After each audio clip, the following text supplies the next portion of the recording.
안녕하세요. 아나운서 허연주입니다. 목포 여수 MBC가 공동으로 제작한 다가온 뉴스 시간입니다. 이번 주는 전지훈련 선수단이 지역의 체험관광 프로그램에 참여하면서 지역 경제에 도움을 주고 있다는 소식 준비했고요. 3대째 전통 온기의 맥을 이어오고 있는 이들을 만나봤습니다. 함께 보시죠.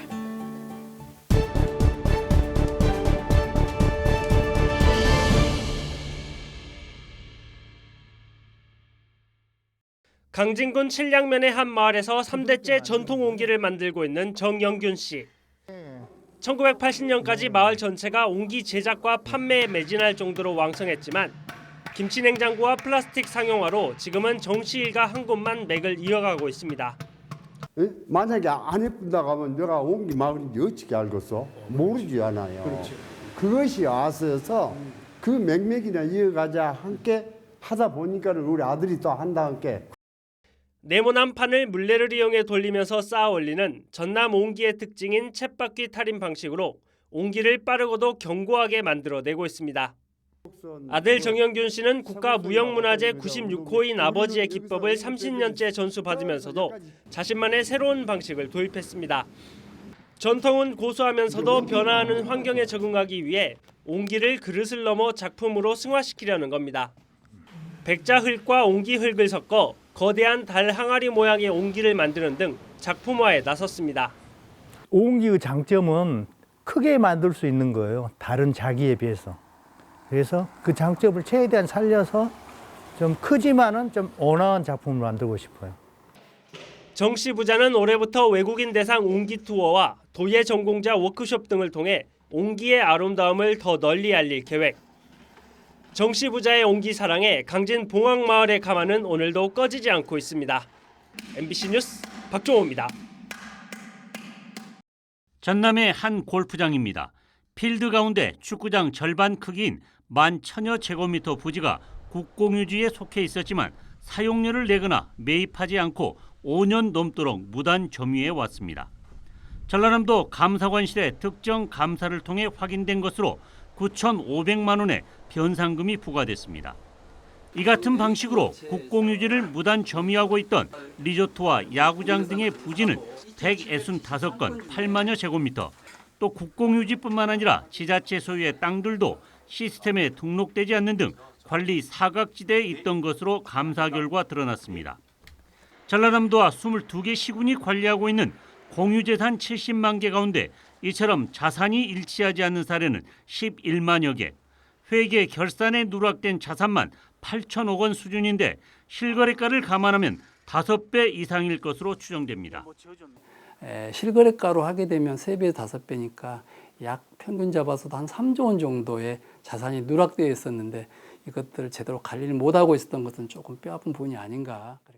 또 무형문화재 전통주 제조 방법에 특허를 출원해놓고 등록료를 내지 않아 특허권을 빼앗기는 등 특허청에 22개 시군의 이름으로 등록돼 있는 지식재산권 2,773건 가운데 36%가 제대로 관리되지 않는 것으로 드러났습니다. 지식재산권을 제대로 관리도 하고 또 그 지식재산권을 통해서 그렇게 많은 수익이 창출될 수 있도록 해외 사례 또 우리 국내 사례를 제시를 했습니다. 그래서 전라남도의 공유재산은 모두 54조 원. 전라남도는 전담 조직 부재와 전문성 부족 등을 허술한 관리의 원인으로 보고 대책 마련에 나섰습니다. MBC 뉴스 김윤희입니다. 지난 2022년 7월 세계 최초이자 친환경 기술로 주목을 받았던 광양시 초남공단의 한 공장 착공식. 폐플라스틱에서 재사용 가능한 기름을 만들어내는 회사입니다.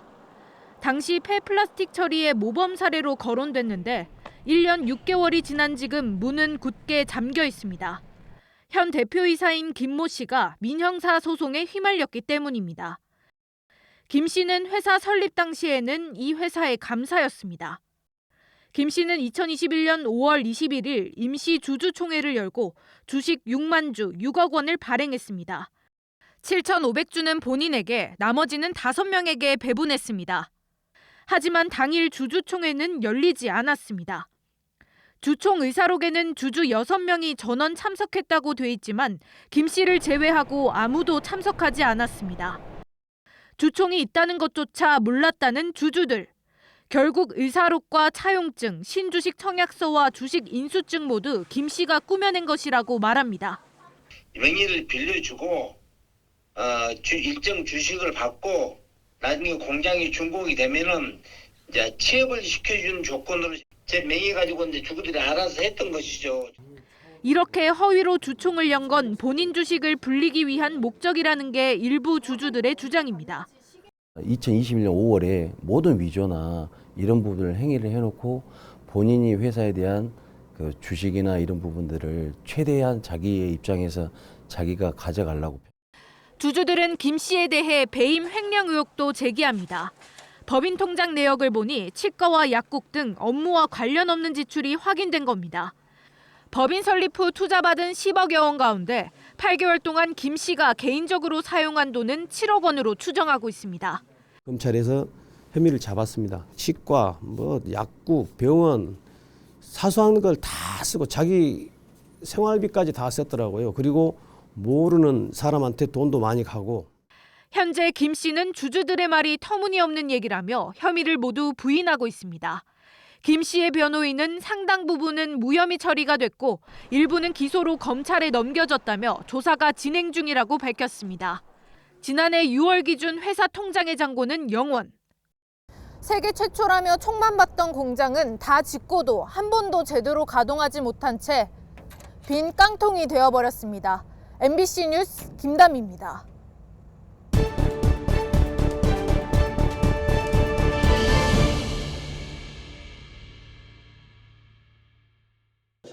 부영이 지은 임대아파트에서 반전세로 거주하고 있는 김기성 씨. 재계약 시기가 다가오자 부영 측에 전세 전환을 요청했습니다. 매달 내는 월세보다 전세 대출 이자가 더 저렴했기 때문인데 부영의 답변은 이해하기 어려웠다고 말합니다. 5월 보증금으로 바꿔주라니까 안 된다 이거라. 이 사람들이 임대차법에 7조 2항의 규정이 있다 그러더라고. 다른 입주민은 처음 계약할 당시에는 부영 측이 전세로 전환할 수 있다고 해놓고 이제와 말을 바꾼다며 분통을 터뜨렸습니다. 다시 재계약을 전세를 안 돼요. 법이 바뀌어서 안 된다나. 엉뚱한 소리를 해버리니까.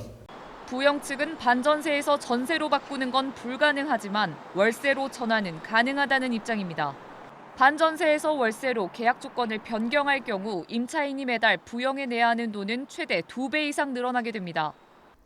입주자들은 부영이 서민의 보금자리를 볼모로 이자 장사에만 몰두하고 있다고 지적합니다. 부영 측은 주택임대차보호법상 전세 전환이 불가능하다고 주장하고 있지만 임대인과 임차인이 합의만 한다면 얼마든지 가능하다는 게 전문가의 해석입니다. 계약을 어떤 형태로 전환하는 것인가는 임대인과 임차인 간 협의에 따라서 얼마든지 달라질 수 있는 것인데 적용시킬 수 없는 규정을 가지고 와서 임차인들은 여수 시에도 수차례 민원을 제기했지만 부영 측과 직접 해결하라는 대답만 돌아왔습니다. 민원인 입장만 다 받아들이라 할 수는 없는 입장입니다. 법적으로 불가능하다는 태도를 고집했던 부영 측은 취재가 시작되자 계약 변경을 긍정적으로 검토하겠다고 밝혔습니다. MBC 뉴스 최왕지입니다.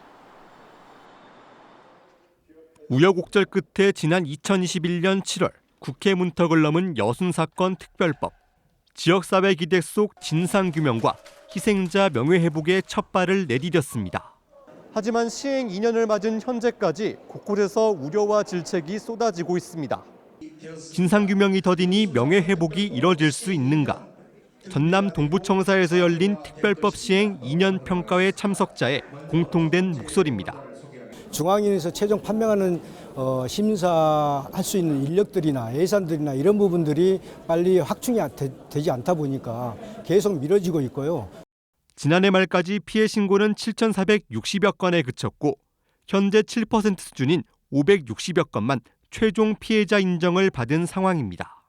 특히 보수 성향 인사 포함으로 논란인 진상조사 보고서 작성 기획단을 다시 구성해야 한다는 주장이 거셌습니다.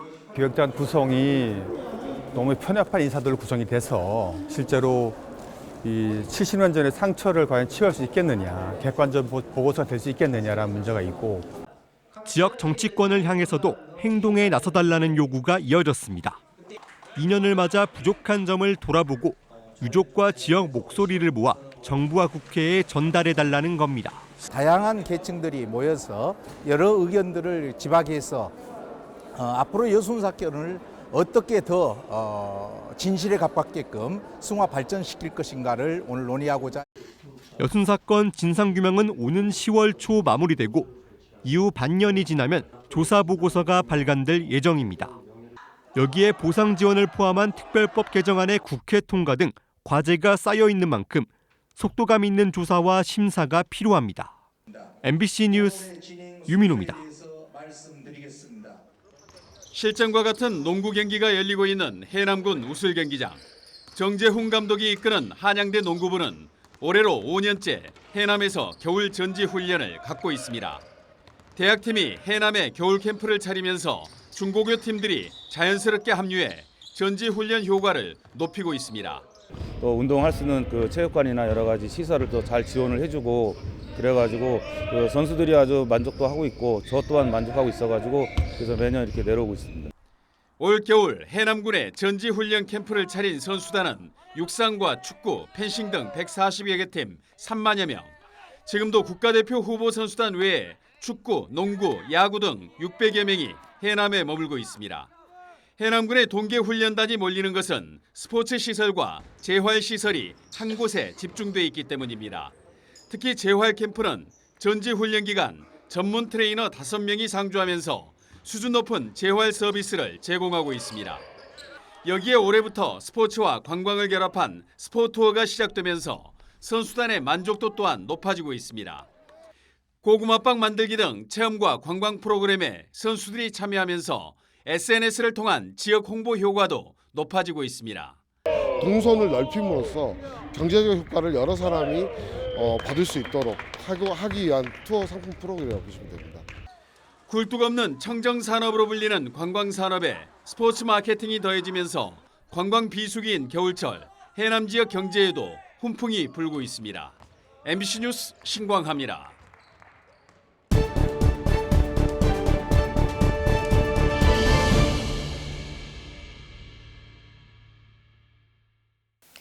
오늘 다가온 뉴스 어떻게 보셨나요? 다음 이 시간에는 더욱더 풍성한 소식으로 찾아뵙겠습니다.